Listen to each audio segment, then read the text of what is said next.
पर्चा कब मिला? 88 में हमको अलाउ हुआ। पर्चा तो वो पर्चा इनको किस प्रोसीडिंग में मिला? A proceeding must have been initiated for issuance of पर्चा बाय द गवर्नमेंट।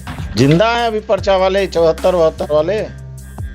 नेता लोग कहते थे कि जमींदार का जमीन डिस्ट्रीब्यूट कर दो, अपील पेंडिंग है तो भी। और जिस गाड़ी पर ले जाया जाता था पर्चाधारी को, उस गाड़ी का किराया भी नेता ही सरकार वसूलती थी लैंड ओनर से। क्या हमारा जमीन खरीदे हैं 1983 में, mutation everything is there. Now they are claiming the पर्चा issued by the state government. कब पर्चा मिला? ये हमको ये इन्हीं के काउंटर दिए हैं वो लोग। पर्चा कब मिला? 88 में हमको अलाउ हुआ। पर्चा नहीं, ये डिस्ट्रीब्यूशन हुआ 88 में लैंड का। 74 में सीलिंग केस नंबर 1974 में ये सरप्लस लैंड डिक्लेयर्ड हो गया। 74 में ये उसके बाद अपील पे कोई फाइल हुआ क्या सीलिंग सरप्लस का? कुछ नहीं, हम लोग को पता नहीं। हमारा तो हम 83 में रजिस्ट्री कराए, म्यूटेशन हुआ, everything is record in my paper. तो आपको कब्जा इनका है, म्यूटेशन इनका है, तो आपको कब मालूम चला कि इसका पर्चा आपके पास है? और पर्चा जो डिसाइड हुआ आपको, तो पर्चा का केस फाइल हुआ था ना?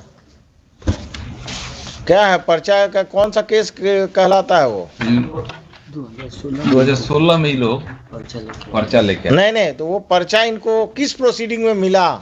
ए proceeding must have been initiated for issuance of पर्चा by the government.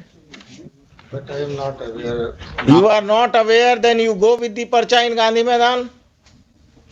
You settle in Gandhi Maidan. Land was declared. I am not interested in surplus. You claim on the basis of a parcha. Where is the land settlement case detail? Where is the case that the landholder was heard and thereafter the claim of the parcha holder was allowed? Where are the documents? Where? May be given, my lord. When? कितना time?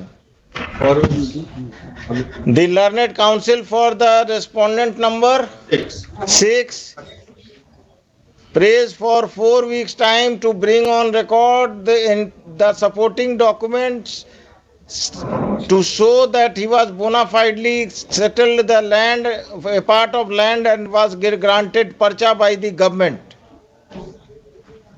The petitioner is granted 8 weeks time to do the needful, failing which, on the next date of hearing, the case shall be decided on its own merits on the basis of the documents available on the record.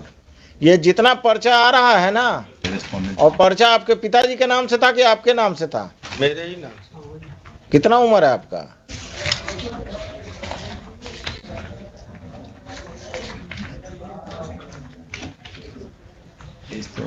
इसमें page खाली है। जिंदा है अभी पर्चा वाले 74-72 वाले। कितना 88 में डिस्ट्रीब्यूशन का ये आदेश हुआ। 80 क्या है? उस जमाने में डिस्ट्रीब्यूशन का आदेश कैसे होता था मालूम है? नेता लोग कहते थे कि जमींदार का जमीन डिस्ट्रीब्यूट कर दो, अपील पेंडिंग है तो भी। और जिस गाड़ी पर ले जाया जाता था पर्चाधारी को, उस गाड़ी का किराया भी नेता ही सरकार वसूलती थी लैंड ओनर से। और जो इनका डेट ऑफ बर्थ शायद 80 है, तो उस समय तो बहुत पर्चा मिला था। 80 डेट ऑफ बर्थ। तो ये तो पर्चा कैसे मिल गया इनको? पता नहीं कैसे, हमको लग रहा है वही। और प्लस हम लाते हैं रिकॉर्ड पे। अब पर्चा हो, जिनको 16 में पर्चा रखे हैं वो हमको मिला हुआ। पोजीशन हमारा है सब, सारा जाली पर्चा है। हम लाते हैं रिकॉर्ड पे।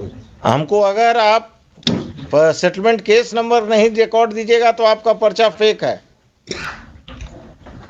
I will hold that these parchas are being sold in the market and people are being disturbed by these fake parchas.